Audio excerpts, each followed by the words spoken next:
In the bustling city of Port Harcourt, there lived a man named Obinna. He was rich, powerful, and respected by many. His name opened doors. His companies employed thousands. His houses sparkled like palaces. But behind the fancy cars and smiling photos was a man carrying a silent pain. Years ago, when Obinna was just 26, he fell in love with a beautiful woman named Chioma. She was kind, simple, and full of life. They met during their youth service in Enugu, and for the first time, Obinna felt complete. They talked about dreams, family, and even the children they would one day raise.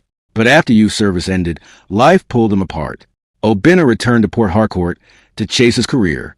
He promised to stay in touch. She promised the same. But months passed, and he never heard from her again. Heartbroken, he buried himself in work. Years flew by. He built an empire, but lost himself in the process. Friends joked that he had everything except a family. No wife, no child. Obinna would just smile and change the topic. But deep down, he never forgot Chioma. One rainy evening, everything changed. Obinna was in his black SUV, stuck in traffic near the market. As his driver waited, a small boy approached the car window.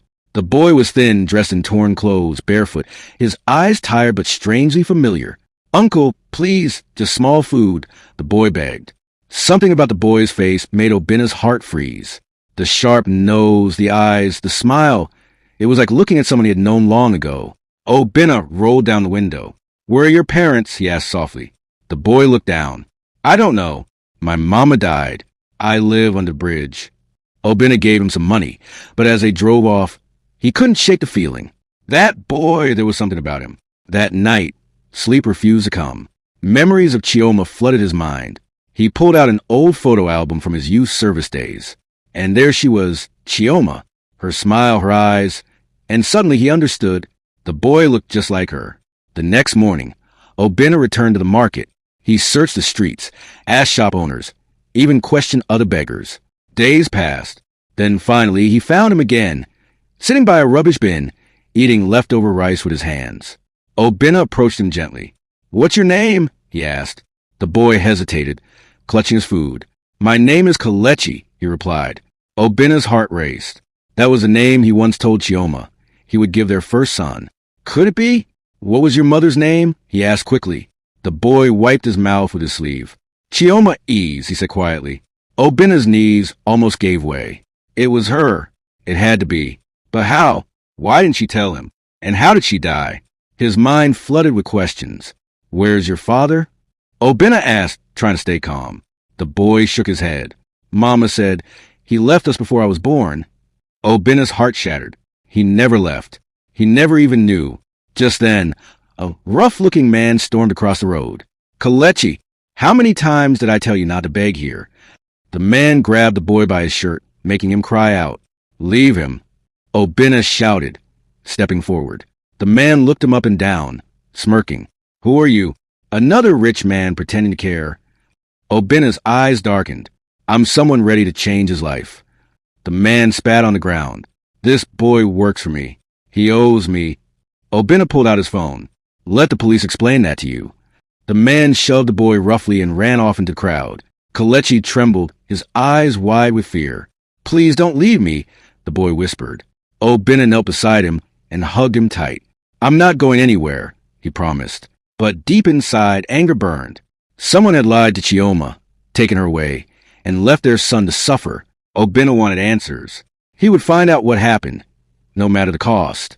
That evening, for the first time in years, his mansion wasn't silent. Kelechi ran to the hallways, marveling at the shiny floors and big chairs.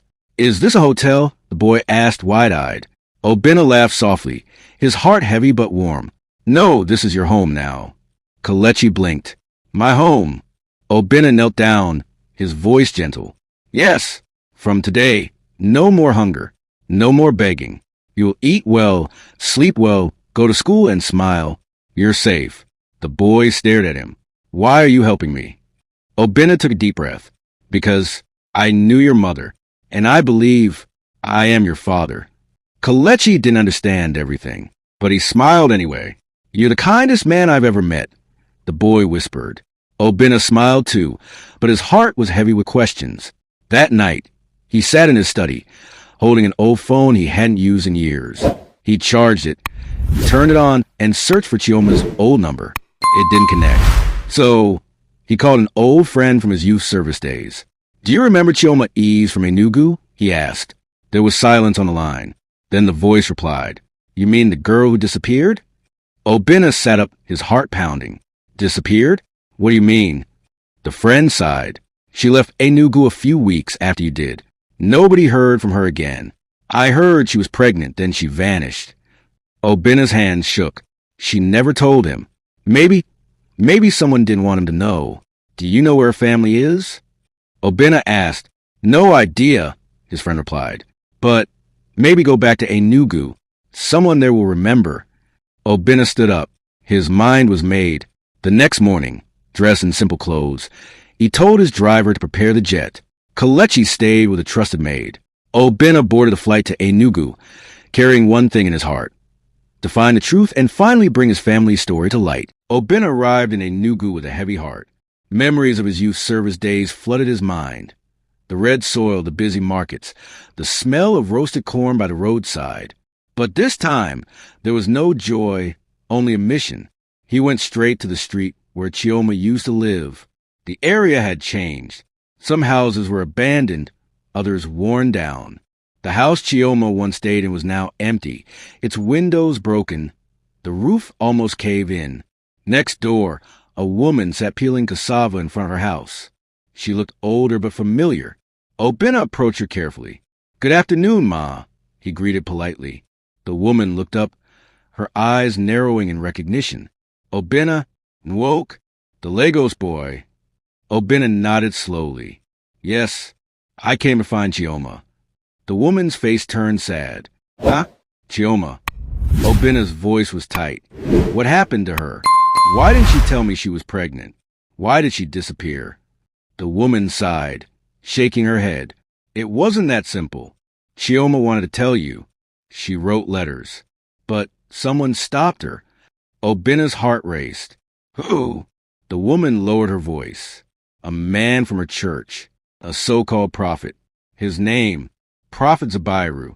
He told her to stay away from you. He told her you were cursed." Obinna's eyes widened with shock. "That's a lie. I loved her." The woman nodded. "I know, but she believed him at first. Then, when her baby came, she saw the truth. She wanted to find you. She tried to leave. But—" her voice trailed off, sadness filling the air. "But what?" Obinna pressed. The woman's eyes grew misty. "Before she could leave, she got sick. They said it was malaria. But I saw the fear in her eyes, the bruises on her body. It wasn't just sickness. Someone wanted her gone." Obinna's whole body shook. His worst fears were true. Someone had taken Chioma from him and left their son to suffer. Where is this prophet Zabiru now? Obinna asked, his voice sharp. The woman glanced around nervously. "He moved to Lagos years ago. Big church, powerful friends, politicians. He's untouchable now." But Obinna's mind was already made up. "Not for long," he whispered.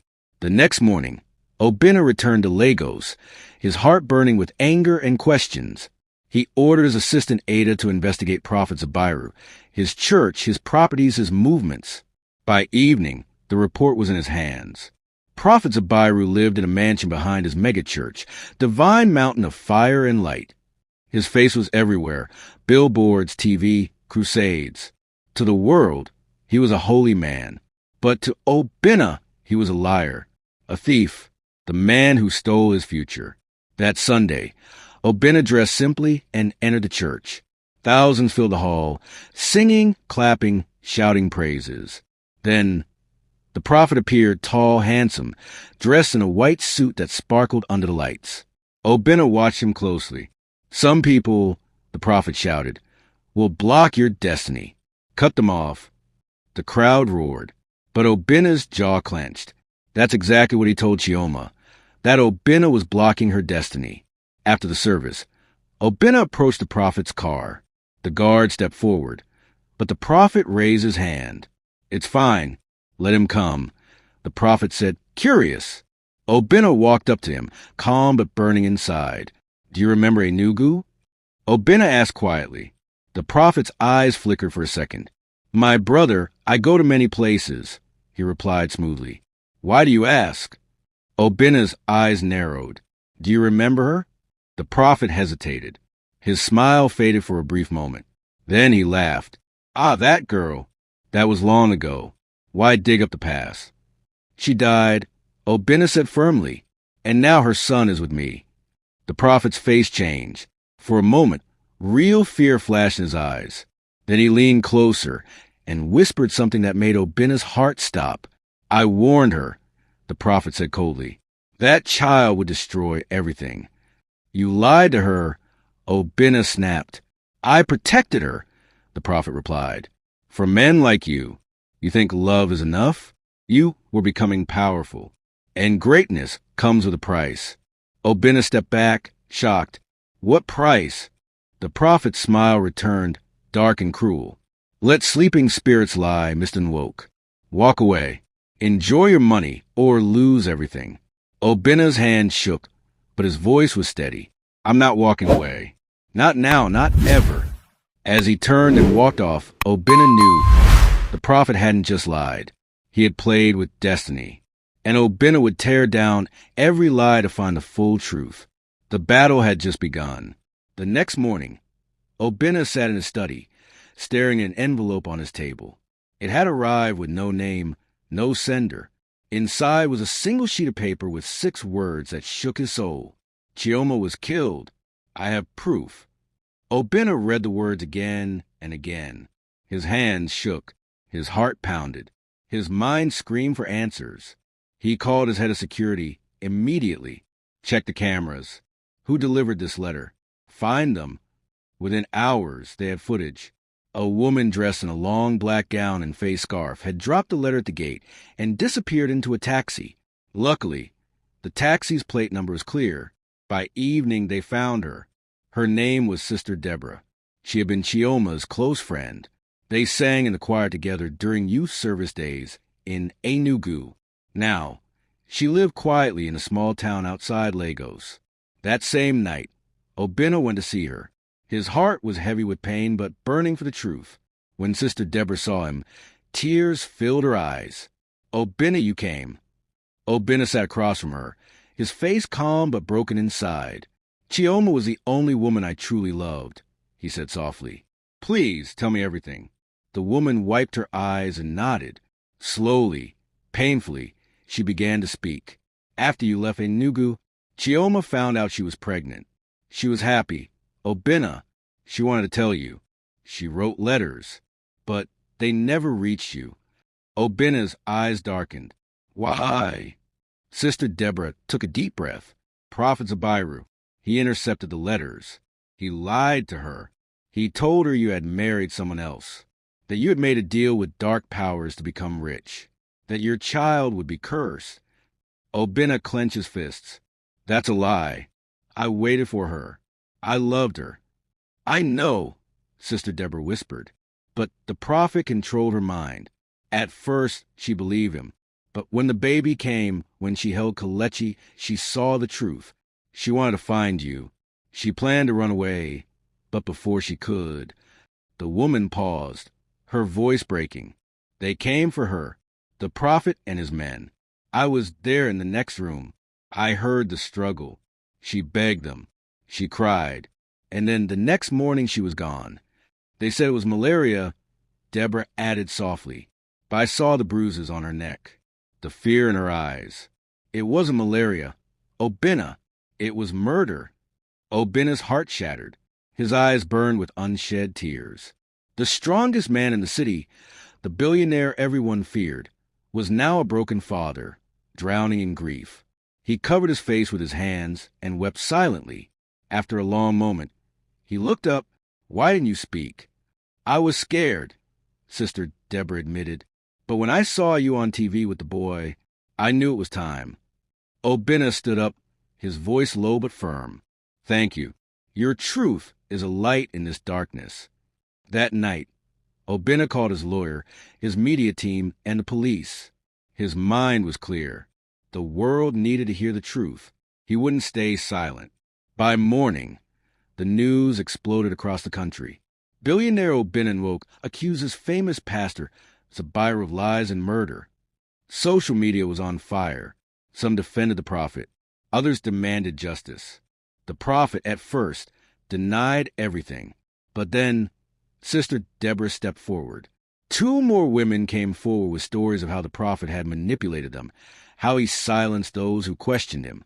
The lies began to crumble. The government launched an official investigation. The prophet's perfect image cracked like glass. But for Obinna, it wasn't about the media or the fame. It was about Kelechi. That night, he hugged his son tightly and whispered, "Your mother was a strong, beautiful woman. She didn't leave you, she was taken. But now the truth is free, and no one will ever hurt you again." Kelechi looked up at him, his young eyes full of questions. "So, I'm really your son?" he asked softly. Obinna smiled through his tears. "You are more than my son," he replied. "You are my second chance." The next morning, every major TV station, radio station, and social media platform in Nigeria carried the same breaking news.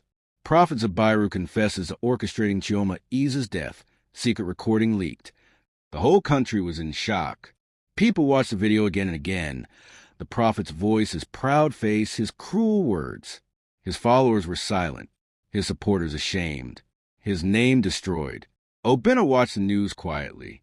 But it wasn't about headlines or fame. It was about Kelechi. It was about justice for Chioma. Later that day, Kelechi sat in the garden with a framed photo of his mother. His small fingers traced her smiling face. "Papa," he whispered, "is it true? They hurt her."